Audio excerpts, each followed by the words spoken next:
My brand new Ironman is not so brand new anymore because this is Season 2 of my RuneScape 3 Ultimate Ironman. What does that mean? It means we've achieved these stats and gotten a full set of Tier 80 augmentable hybrid gear without storing things in my bank. That is right, my bank is empty. Look at that. If you want to see how I did all of this, check out the full Season 1 video up here. The rules for this account are very simple and available in full on my Discord server, which you're welcome to join. Put simply, I cannot store things in the bank, but I can use the bank. In practice, this means I can use all of the bank's features except for the main one, which is storage. The bank has to be empty when I close the interface, but I can use presets and Diangos and whatever else. The only other major rules are that I cannot get XP from holiday events, and I cannot use general purpose beasts of burden like the terror bird, tortoise, pigs, yaks, or mammoths. I am limited to my inventory space and the overworld storage solutions like the ore bank, material bank, hidey holes, and so on. No banks, no beasts of burdens. Here we go, Season 2. Well, we are back. We are so back. It has been quite a while since I've ground anything out on this account, most of it being between season, boring AFK grinds with nothing interesting to record except for this little guy, which we are finally gonna unlock. It is Gemmy, which we got from my AFK crafting grind, which I think I should fill you in on because it happened entirely off camera because it was just so boring. Basically, after finishing the Greg grind last season, where we got our full best in-slot armor in the form of the Animal Core of Sliske, my next big goal was to unlock Invention, and to do that, we're going to need 80 crafting, 80 smithing, and 80 divination. In Season 1 of this Ultimate Ironman, where we're playing the game without a bank, we already got 81 smithing to make our necromancy weapons, so that wasn't a problem. But to get this, spoiler, 80 crafting, I needed a plan.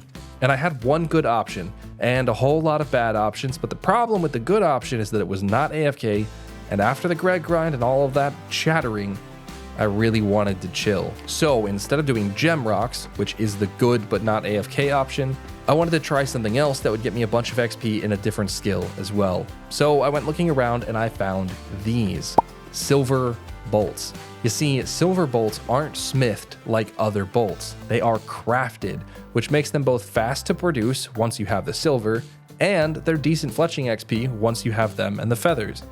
To be clear, in hindsight, this was a terrible idea, but I was committed, and so I mined 29,000 silver without stone spirits, smelted it all into bars, and then turned those bars into 293,000 silver bolts, which got me all the way to 80 crafting, and it snagged me Gemmy on the way, which is pretty fun. Now, if I were an efficient player, I would have been doing caches, and I'd be like level 92 divination or something by now. But you guys don't watch me for efficiency. At least I hope you don't, because if you do, man, I am a disappointment. So what am I up to now? Well, I'm working on getting the fletching level that I need to finish these bolts up, and then it's time to start some real work. I played 3 days of leagues over on old school RuneScape, and all that did was just fire me up to do something real on this account again. So I've got maybe 4 or 5 hours of this fletching to do. That should be enough time to make my plans for the first phase of this season of the Ultimate Ironman. I'll see you guys soon.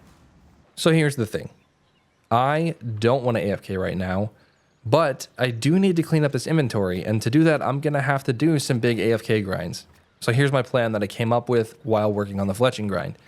I am going to do 1 AFK grind per episode. 1 episode to use up these fletching supplies, 1 episode to get the level needed for the magic logs, 1 episode to get the level to cook these sharks, and 1 episode to cook the sharks.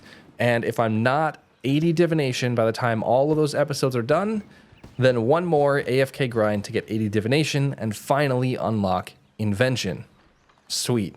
I like this plan, but what am I going to do for real? What are we actually going to work on? Well, we've got a couple of big goals this season, and we're going to get hard to work on 1 of 3 of those goals for Season 2, and that's the Quest Cape. I have never gotten the Quest Cape before, and if I'm honest, I've never actually even gotten to 300 quest points, so I think it's time to learn some lore for this game. Here is how we're going to do it. Not even a little efficient. We're just going to work our way through the timeline. I make no promises that we're going to get this Quest Cape anytime soon, but I want it, and for once, I'm actually looking forward to it. And there is my first 100,000 silver bolts made. How much is all of that worth? Less than the cost of the unfinished bolts and the feathers, of course. Still pretty neat though. If I had a nice storage place, I think I'd honestly like keep all of these and try and make like a 1 million stack someday. I think that'd be pretty fun. Or even a green stack, but that would take so long. So anyway, I'll see you guys when I'm done.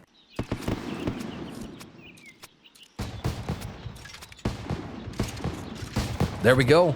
All done with the silver bolts and freaking awesome. That is so much fletching XP. We are at 70 fletching now.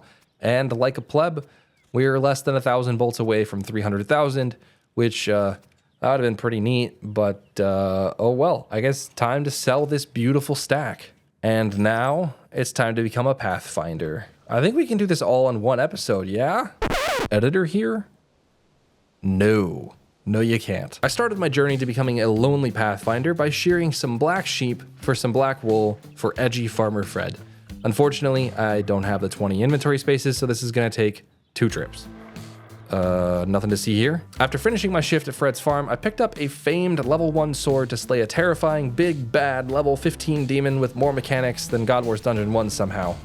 That was fun. With the city saved from the one threat, though, I seek another in the library, where I find a book by Alright, and somehow ended up a murderer in order to become a hero.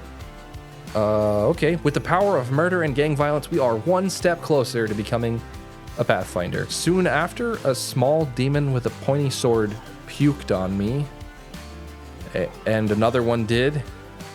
And again, not worth it, but oh well, I guess. Adventuring is exhausting. I'm gonna come back to this tomorrow, guys. I'm just kidding. It's been a couple days. I logged in impulsively to do some daily challenges I wasn't gonna tell you about, and look at that. I got a 63 million gold festive guardian override.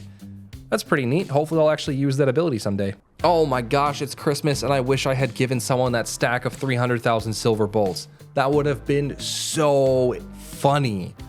Like, I can imagine the Reddit post about it now. Someone just gave 300,000 silver bolts. Oh, I'm an idiot. I got distracted. So there's 1,000 fish for the future cooking grind. I guess I'm sure this isn't the last time this is gonna happen before this episode comes out. Anyway, I got distracted again. Does anyone actually train divination like this? Like, ever anymore? Honestly, it's very chill. It's not bad for click and wait, to be honest. But I know it's much better once you can convert everything in one click. That's way, way, way better, but that's so far away. Just so you guys know, though, I'm not a lunatic, though. I was just waiting here for the cash, but and now I'm just doom scrolling and doing this. So, why am I still doing this? Anyway, I heard this lady Veronica lost her fiance in a haunted mansion and found these spooky AF paintings that follow your eyes, and it's creepy. And I searched for the crazy doctor's items to fix his machine. In the process, I found this sadistic puzzle whose solution I definitely didn't look up. I actually didn't, I swear. I know you won't believe me, but I did do the puzzle on my own. Turns out that it is actually possible. Anyway, what quest is this from? And what about this? I recognize them vaguely, but like not totally. Anyway, next up I went to the wrong witch and I helped Elphaba with a quick potion. I helped some goblins decide that they liked their normal uniforms. I thought the orange armor looked the best though, personally. While trying to smuggle a bottle of rum off Karamja though, I ran into this shopkeeper advertising my coffee?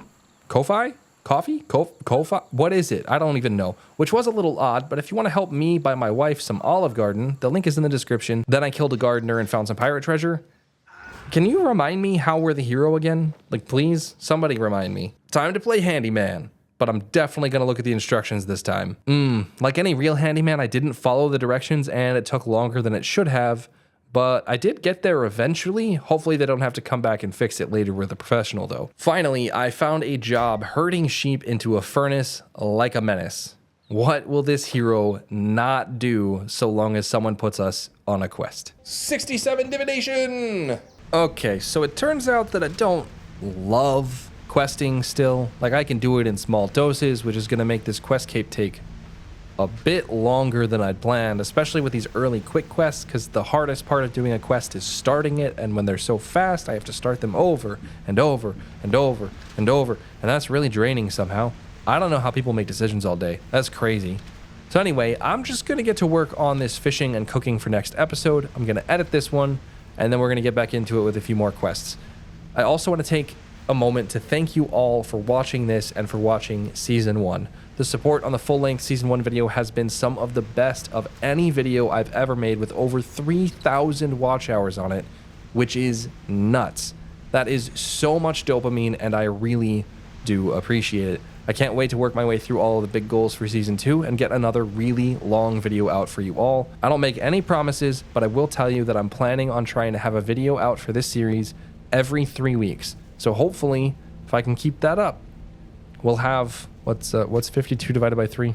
1 second. Hopefully we can have like 17 episodes this year, and that will hopefully be a whole Season 2. It'll be great. Anyway, Happy New Year, everyone, and I'll see you all in the next excuse.